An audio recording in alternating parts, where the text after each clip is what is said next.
नमस्कार, मेरा नाम है जूली। आप देख रहे हैं न्यूज़ 18 का डिजिटल प्लेटफॉर्म। धर्मेंद्र 24 नवंबर को दुनिया छोड़कर चले गए। उनके निधन के बाद पूरी फिल्म इंडस्ट्री में शोक की लहर है। पूरे देश के लोग भी काफ़ी उदास हैं। एक्टर की दूसरी पत्नी हेमा मालिनी सफ़ेद सूट में अंतिम संस्कार में पहुंची थी और उन्हें अंतिम विदाई देते हुए वो बेहद भावुक नजर आई।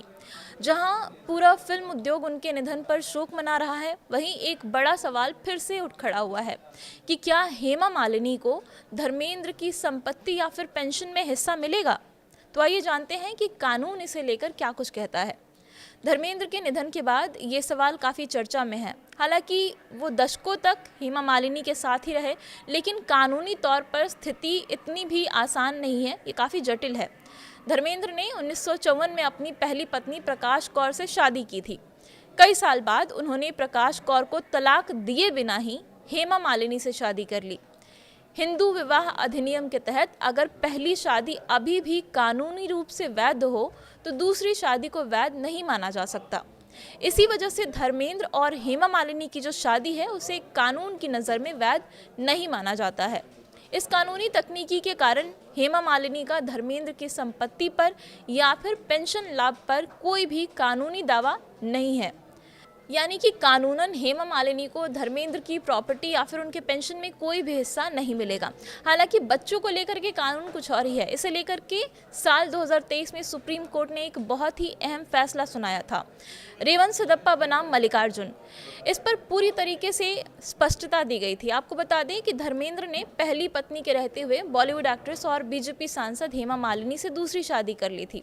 सुप्रीम कोर्ट के फैसले के मुताबिक अगर किसी व्यक्ति की दूसरी शादी हिंदू मैरिज एक्ट के तहत अमान्य मानी जाती है, तब भी उस शादी से जो बच्चे होते हैं वो वैध होते हैं, यानी कि लेजिटिमेट होते हैं। एचएमए की धारा 16(1) के तहत ऐसे बच्चों को अपने माता पिता की संपत्ति पर पूरा हक मिलेगा, चाहे शादी वैध हो या फिर अवैध। हालांकि यह अधिकार केवल माता पिता की संपत्ति तक ही सीमित रहेगा, पूरे परिवार या फिर पैतृक संपत्ति तक नहीं रहेगा। सुप्रीम कोर्ट ने साफ कहा है कि ऐसी स्थिति में दूसरी शादी से हुए बच्चे अपने पिता की संपत्ति में हिस्सेदारी के बराबर के हकदार होंगे।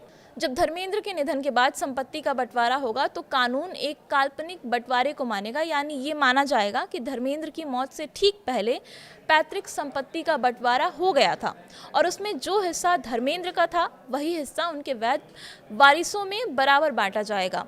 सुप्रीम कोर्ट के फैसले के आधार पर धर्मेंद्र की संपत्ति के हकदार एक्टर की पहली पत्नी प्रकाश कौर, पहली पत्नी से हुए 4 बच्चे यानी कि सनी देओल, बॉबी देओल, अजीता देओल और विजेता देओल होंगे, और इसके साथ ही दूसरी शादी से 2 बेटियां जो उनकी हैं, ईशा देओल और आहाना देओल, इन सभी को धर्मेंद्र की अपनी संपत्ति में बराबर का हिस्सा मिलेगा। कानूनी रूप से हेमा मालिनी को धर्मेंद्र की संपत्ति में कोई भी हिस्सा नहीं मिलेगा, क्योंकि उनकी शादी हिंदू मैरिज एक्ट के तहत वैध नहीं मानी जाती।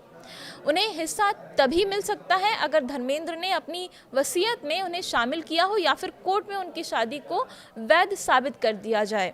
पिछले कुछ सालों में जो रिपोर्ट आई है उसके मुताबिक धर्मेंद्र की कुल संपत्ति लगभग 450 करोड़ की आंकी गई है। हालांकि परिवार ने अभी तक इस पर कोई भी आधिकारिक पुष्टि नहीं की है, और अब जब धर्मेंद्र का निधन हो गया है तो सवाल ये उठ रहे हैं कि उनकी जो संपत्ति है उसमें उनकी पत्नी हेमा मालिनी का हक होगा या नहीं होगा। तो कानूनन अगर बात करें तो फिलहाल यही है मामला कि उनके संपत्ति में हेमा मालिनी को कोई हक नहीं मिलेगा, लेकिन उनकी जो 2 बेटियां हैं उन्हें ज़रूर धर्मेंद्र की संपत्ति का हिस्सा मिलेगा।